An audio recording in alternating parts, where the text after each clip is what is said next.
Hi, this is Danny from Folk of All Trades and welcome to our Climate Ready Homes video. I want to thank the Greater Adelaide Environment Network for supporting this video, and Greater Adelaide being the Kaurna area, we are here in Aldinga on Kaurna land. We're going to talk climate ready homes and we're going to go for a walk around our home, both inside and out. We'll start inside, but then we'll go for a little wander and look at some features. Now, thinking about climate means we're thinking about the location we're in. So we're going to think about the climate of this location in this house, but lots should be applicable to you too. And for our location, we've got to think about those features, those sort of weather types that may impact us now and into the future. So heat waves are a big one for us. That's one we think about a lot. Storms, yep, quite a bit. We do get some big storms. Sea level rise, probably not where we are as such. Fire, a lower risk, but something we still think about. Floods, again, a lower risk here. So heat waves for a lot of this region is going to be a thing. So that's a lot of what we'll talk about, but I will touch on those other ones as well. We obviously are talking from our perspective of this house too. And this house we did build. So we were able to do some things there. So there will be tips for if you're going to build, but also a lot of it is applicable for renovations, retrofitting, and even rentals. So we'll just, you'll find the right ones for you. As we go around, I'll point some things out and let's start in the living room, I think. So in the living room, we have some high ceilings. Is one of the things I wanted to point out, so the heat can sit up there in summer. We've also got ceiling fans. So our ceiling fans here really cool us. They're not cooling the whole space, but they're cooling the person. And as the sort of water or sweat on you evaporates, that means that you feel a lot cooler. We're going to head around here and I'll show you a few things. So we have, like I said, we built straw bale. Now straw bale walls are very, very thick. You can probably see there how thick they are. And that is a lot of insulation. Now, insulation is the thing that's trying to keep, if it's hot outside, keep it away, keep the hot out, or if it's cool in here, trying to keep it in. So it's more of a buffer. And that's really, really good for that. Another thing we do love here though, which is maybe more of a DIY thing, you could do this anywhere, is having curtains and blinds. So the windows and doors are one of the weakest parts of your house for extreme weather. So having curtains and blinds is going to be really important. And these are just op-shop blankets, wool blankets. So the wool is a fantastic insulation as well. We just did some basic rails and sewed them up. The reason I like these is, like I said, we have heat waves here, but so what we do is when it's extreme weather, we say we're going into lockdown. So we're going to put the house on lockdown, and that means we want to close windows and curtains. But if you do all that for days and days of a heat wave, you feel like you're in a cave. So instead, these let some light through. So you can see when I pull them, they're blocking a bit of light, but they still let a bit through. So through heat waves, that's quite nice. Speaking of windows in this room, in this location, this is north facing. So for us, that means that we're not getting any sun in summer here, but we do get the winter sun streams through. And it comes right through here and then it goes down onto this floor. And this is a slab. And the slab here, like brick and pavers and concrete and all these sorts of things, that is thermal mass. So thermal mass is where something is, the material is absorbing the temperature, whereas insulation is trying to block it and keep it away. Thermal mass is holding on to it. So when we get that winter sun in, it warms it up for us because we don't have any heating or cooling in this house. So that kind of is our heating. Because although I'm talking a lot about heat waves, and particularly with climate change, we talk heat, we still get cold winters here. So we have that. Now to juggle not having the heating and cooling means we watch our house and the inside and outside temperatures a lot. So we've got this nifty little inside-outside thermometer.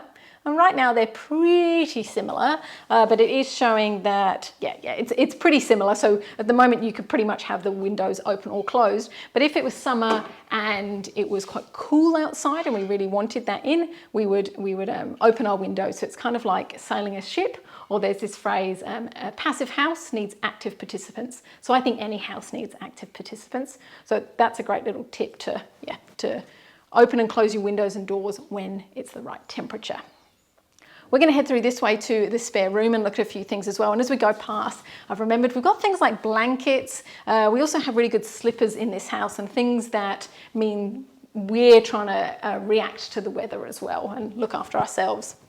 So in this little room, we'll head up here while we're sort of talking about curtains and blinds and things like that. I wanted to show you some of the blinds in here.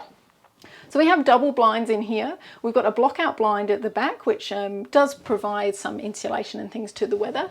But we've also got, the one I really like is this cellular or honeycomb blind, as they're called. So these have an air gap in the middle. I'll show you on the side. So it actually has insulation sort of built into the blind. And those gaps really help with blocking temperature. They are also, as you would have seen like the other curtains, these are also opaque, and they let through some light as well, which is nice through heat waves. Over this side of the room though, we have something I want to show you, which is, it looks like a normal wall, but it's actually a cob wall. So to explain that, behind here is just the timber framing from the house, normal sort of stud timber framing.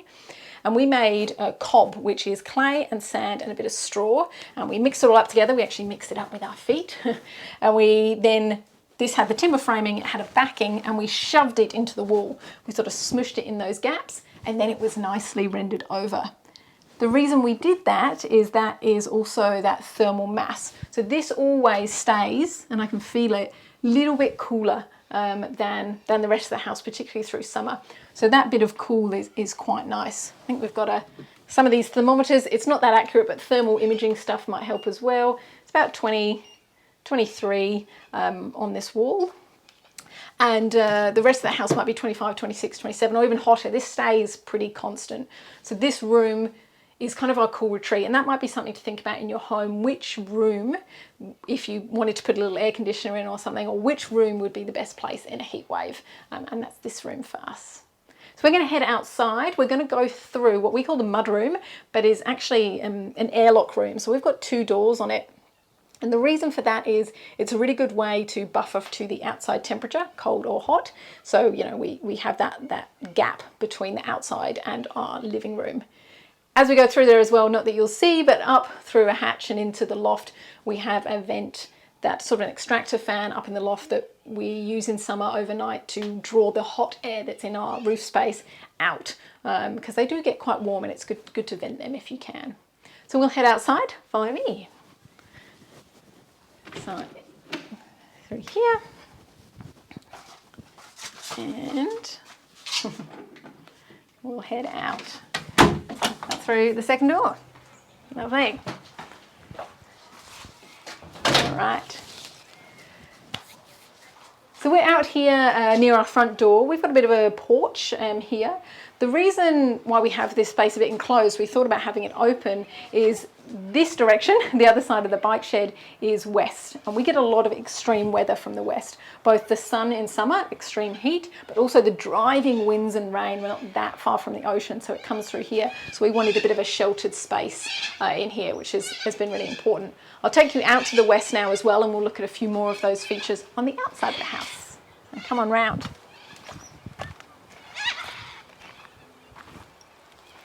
So we're here on the west of our house now. You can probably see behind me a lot of galv, a lot of corrugated tin running all the way along. This is really to protect us, like I said, not only from that sun, because there's no windows on this side of the house, but also from those driving rains. The tanks there are great. They help us with firefighting, as well as our rainwater. And then through here, we've done a lot of plantings here, not this one big red gum, but the rest we planted out to help us from that driving weather. And they're doing pretty well as being habitat, of course, as well as being nice habitat. So we'll head around here to the south, and I'll show you some more. So along this wall, you are seeing this is more of the straw bale, which is rendered like this. And then over here, there is a bit of timber. This is our bathroom behind here. We figured we didn't really need the straw bale there because, yeah, it's a bathroom. It's not as important to climate control it quite as much. And above us, something I wanted to point out is gutters. You wouldn't think they were that exciting, but we've got oversized gutters. We've got really big gutters. And they're great because that means when we have storms, when we get rains here, we often seem to get like big rains. So that helps them not overflow. It helps us catch all of that rainwater. So they're a good sort of storm climate preparedness tip. And pivoting around, we have in here some good examples, I think, of green roofs and walls. That being said, green walls can be technically where you have sort of chambers and irrigation. This is more of a green climber, but we use these quite a lot. So we've got mesh behind here and then all these plants climbing up. This window here hiding behind there is north facing, so we do want to protect that. We've got some deciduous plants in here.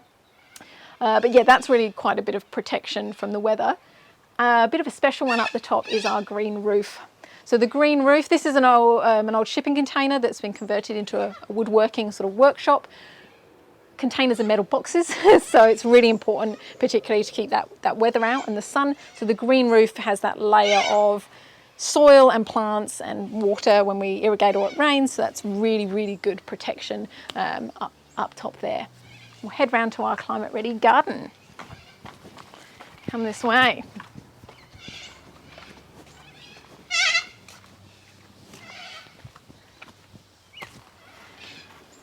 So here we are on the east side of our house. I know this video isn't about climate ready gardens, it's about climate ready homes, but around your home is really important, and a garden's really important to us.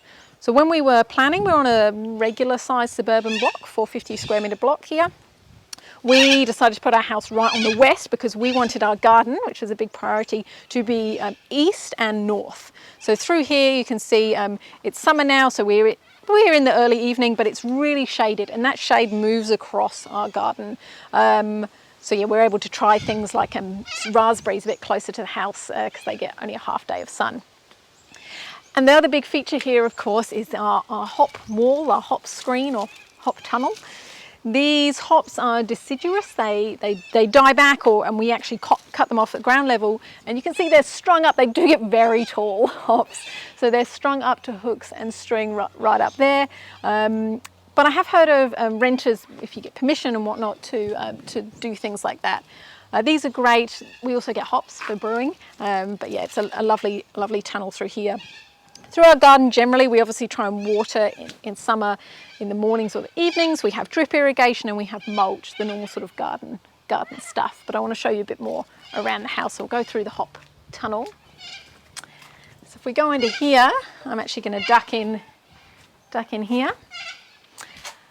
So this is one of my favourite climate ready features of the house, actually, is our outdoor, cooking area. So we have a couple of just hobs here. So this is a portable induction hob. It's only about $50 or $60, so not very expensive.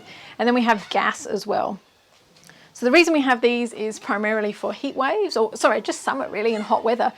Instead of cooking some things inside, we might cook them out here, and that's particularly applicable for something like if you're making jam or you're bottling tomatoes, something that you want to cook for hours and hours on end that you really don't want just heating up your house. So we do it out here instead.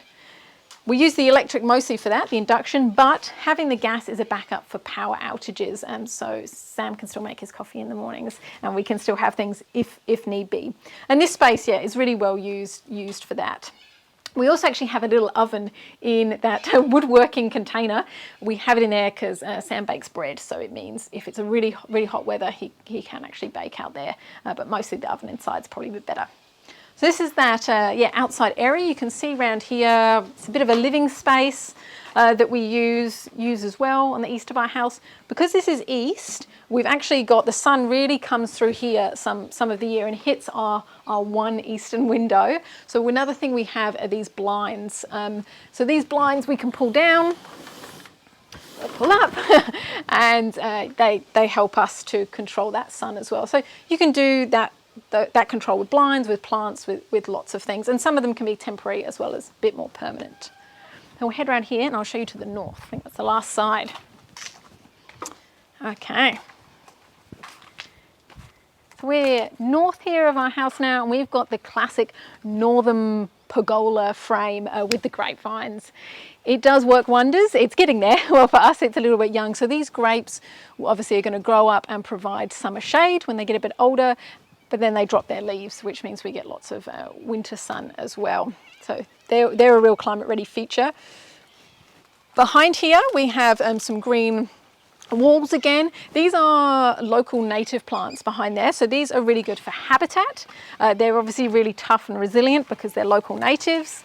We've had birds nesting in these, and it also blocks out those hot northerly winds we tend to get here. So really, yeah, paying attention to when it's hot, it comes with winds, so what can we do to block that? So that's more of our climbing green walls. So we'll head inside now. I think that's most of the things outside. I'm sure there's more. We're going to go in through this door, which we don't often do. Do you want to say about the calico? Oh, yes. We had grapevines? Yes. So while the grapevines were young, which they're still a bit young, but when they were even younger, we got a bolt of calico fabric, and we actually wove it up and through these beams to provide a bit of shade as well, which is absolutely, yeah, something you can do. And more wildlife and habitat out here, of course. So we're going to head inside. When it's extreme weather, we don't actually head in and out, not through the airlock, but the weather's pretty similar at the moment, so we'll head inside. I'll show you the map and a few other things. Okay. It's me kicking off my shoes. So we're back inside now, and one of the sort of things I mentioned briefly outside was a power outage, which I thought I'd do as well. In here, it comes with extreme weather and will happen more with climate change. So we've got things, torches, the tips and tricks of not opening the fridge. But one thing I do recommend is always getting some power banks. Just because we're a bit reliant on our technology now to keep us connected and aware through extreme weather. So yeah, having things like that are really useful. For those who are map-minded or like to see drawings like this, we've got a plan here of the house. So I'm north up here. So if you do need to pause and have a look at that, you are welcome to look at the design. You can see things like the airlock and whatnot. So there are a lot of our things in our house that we think of about climate preparedness. I'm sure there are many more. I'm sure you have tips and tricks. I'm sure you know of other people who do. So please share them with us. We'd love to hear more of them. You can always send them to us or add them on comments below this video or whatnot. And generally we have lots of videos and things. Please feel free to follow us on the social media, Facebook and Instagram, but also our website, folkofalltrades.com. And on there's a subscription to our mailing list, which means you should get updates about videos and workshops we have coming up. So thanks very much for joining us, and we'll see you again soon.